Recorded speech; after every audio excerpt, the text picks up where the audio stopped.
I am one of those people who grew up on television. For 4 years, I was Laurie Partridge of the Partridge Family.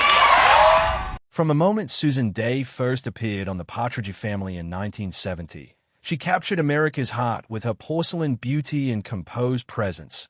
But behind that television-perfect smile lived a far more complicated story, unfolding quietly behind trailers, beyond camera flashes, and deep within the carefully guarded walls of her privacy. For decades, Susan Dey refused to feed the celebrity machine.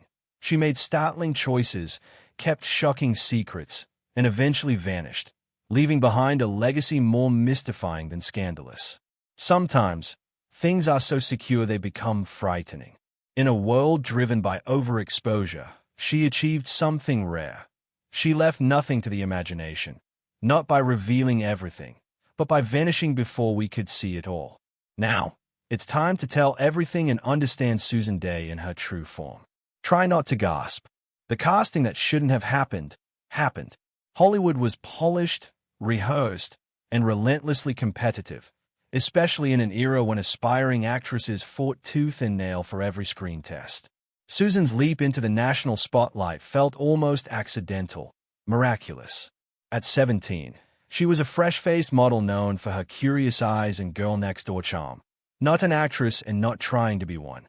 But a photo in 17 magazine caught a casting director's eye for an ABC sitcom loosely inspired by the Cowsills, a show about a musical family led by a single mom. They needed someone to play Laurie Partridge.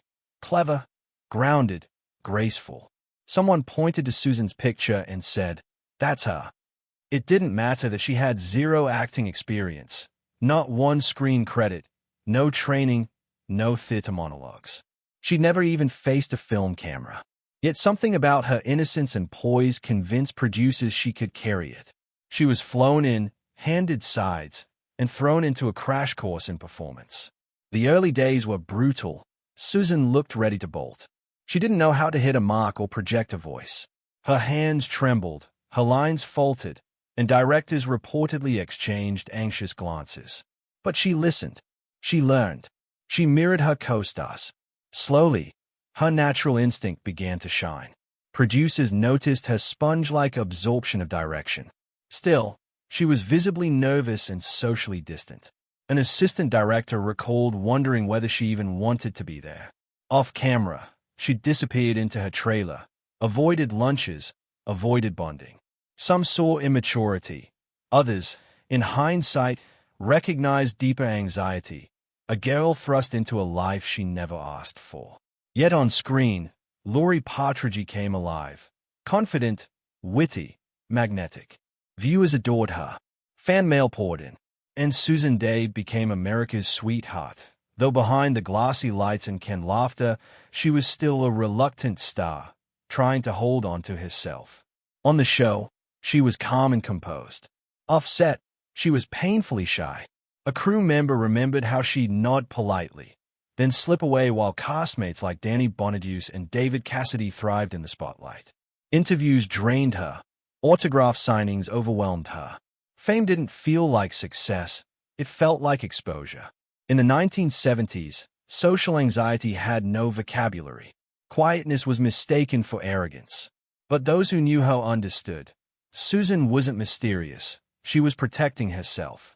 Her mother died when she was just 8, a trauma that carved a deep need for emotional control, hard to maintain under the constant glare of a TV set. She arrived early, ran lines alone, and avoided idle chatter. When breaks came, she vanished. When rap was called, she was the first to leave. Like a ghost between takes, one actor recalled. Yet when the cameras rolled, her stillness became strength. Her quiet performance gave Laurie Partridge unexpected depth. Directors gave her more emotional arcs. Her restraint was authentic, not acting, but being. While others chased fame, she used stillness as armor, surviving the chaos of early celebrity from behind a trailer door. Meanwhile, fans wondered about her chemistry with David Cassidy. On screen, it sizzled. Behind the scenes, it sparked. Susan, a teenager, fell for him early. He was rebellious, magnetic, older, part crush, part mystery. She stayed quiet about her feelings, but others noticed. Cassidy later admitted they had a romantic relationship after the Partridge family ended. For Susan, it felt like something real, long-awaited. But Cassidy didn't feel the same. He ended it abruptly, something Susan never quite forgave. Weiss, in his 1994 memoir, he laid bare details of their intimacy. For the private, guarded Susan, it was a devastating betrayal. She felt humiliated, a producer from L.A. Law later said. She never spoke publicly about Cassidy again. She refused Partridge family reunions and declined interviews about those years. For her, the door had shut, and it locked. Beauty standards only deepened the wounds. As a teen idol in the 70s, Susan faced the full force of a merciless camera. She rarely ate on set, favoring salads and black coffee. Her frame shrank. Her costumes needed constant adjustments. Rumors of an eating disorder swirled, never confirmed, but whispered. In 1972, she co-authored Susan Day's Secrets on Boys, Beauty, and Popularity, a guide marketed to teens but full of signs of deeper distress. Advice on being slim, staying in control, always looking perfect. Behind the glitter was a girl fighting to be enough. In time, she stopped speaking about her looks or early fame, but the silence spoke volumes. She had endured beauty culture at its most unforgiving, and it left scars. Maybe that's why she eventually left.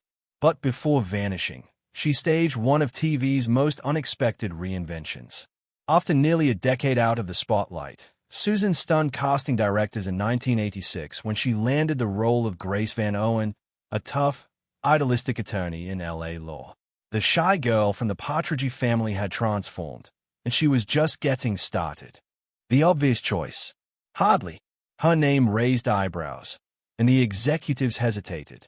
One casting agent recalled, they remembered the pretty teenager from the Partridge bus. They didn't see Grace Van Owen. But Susan changed their minds the moment she walked into the room. What followed was one of the most stunning reinventions in television history. Day wasn't just good. She was magnetic. She portrayed Grace with cool intelligence and deep emotional complexity. There was steel behind her stare, sorrow beneath her poise. Viewers were captivated. Critics were stunned. She won a Golden Globe in 1988 and received 3 consecutive Emmy nominations. Suddenly, Susan Day wasn't a former teen idol. She was a powerhouse. And perhaps what made her performance so resonant was that Grace Van Owen reflected the woman Susan had become. Elegant, principled, quietly fierce.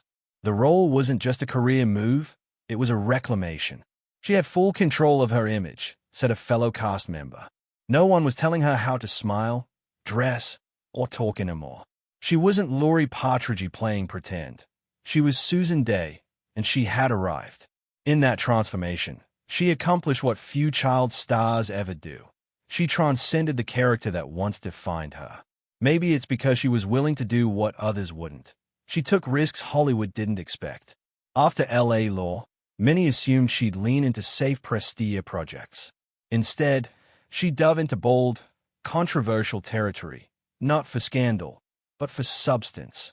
One of her first risk-taking roles came with 1981's Looker, a Michael Crichton sci-fi thriller about computerized beauty standards and digital exploitation.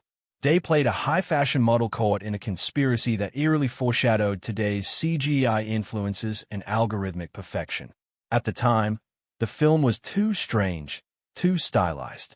But in retrospect, it was prophetic, and Day hauntingly believable as a woman literally and metaphorically stripped of agency.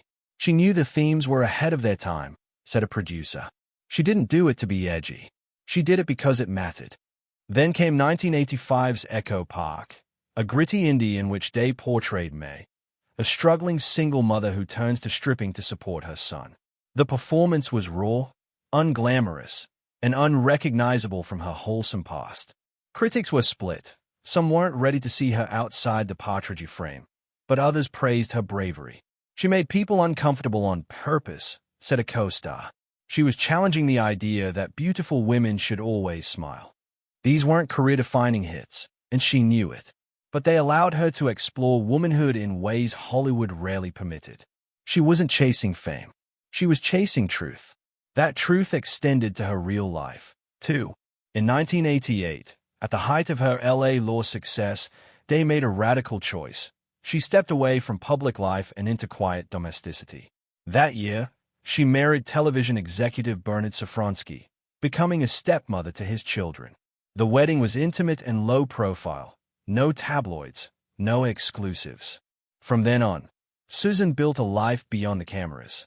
No red carpets and less contractual required. No talk show appearances. No interviews. She didn't want to play the celebrity wife, said a colleague. She wanted a real life. And she found it. Those who visited their home described a peaceful haven. Family dinners, classical music, books stacked high. She became a fiercely protective stepmother, blending into school events and family outings without fanfare. While the world speculated about her whereabouts, she was living exactly how she wanted, offstage, away from the noise. And then, she vanished from the spotlight altogether. Not with scandal, not with ceremony. She simply declined roles, rejected press, and stopped showing up. By the early 2000s, she was entirely gone from the public eye. Friends say it was deliberate. The constant reinvention, the weight of visibility, it had exhausted her. She was tired, said one LA law castmate. Not just physically, emotionally. Rumor has it she turned down major roles, ones other actresses would have fought for, because they didn't align with her values, including one in HBO's Sex and the City. Industry insiders whispered that Susan Day was approached to play a refined, powerful New Yorker, a guest role written just for her. But she declined. The part involved flirtation, casual sex, provocative dialogue. She wasn't prudish, said one agent. She just didn't want to participate in a spectacle. She'd been ogled enough in her youth. She wasn't going back there. In saying no, Susan wasn't just rejecting a role. She was rejecting a narrative. She knew what her presence evoked. The teen idol in glossy posters, the idealized beauty. And she refused to be boxed in again. She said no, again and again. And then, she disappeared. In today's world of Instagram stories, reboots, and nostalgic documentaries, Susan Day is a ghost. No social media, no podcasts, no interviews, no selfies, not even the occasional cameo. Fans online constantly ask, "Where's Susan Day?" Some speculate she lives off-grid. Others believe she made a vow to never revisit her past, especially after the painful exposure from David Cassidy's memoir. Whatever the truth, she has become a true anomaly, a mystery in a culture that documents everything. She's remembered in reruns and vintage posters, but she offers no commentary, only silence. As one journalist put it, we all know her name. We all think we knew her. But the real Susan, she left us wondering. And maybe that's her greatest role yet. The woman who chose to vanish, not because she had nothing left to say, but because she'd finally said enough.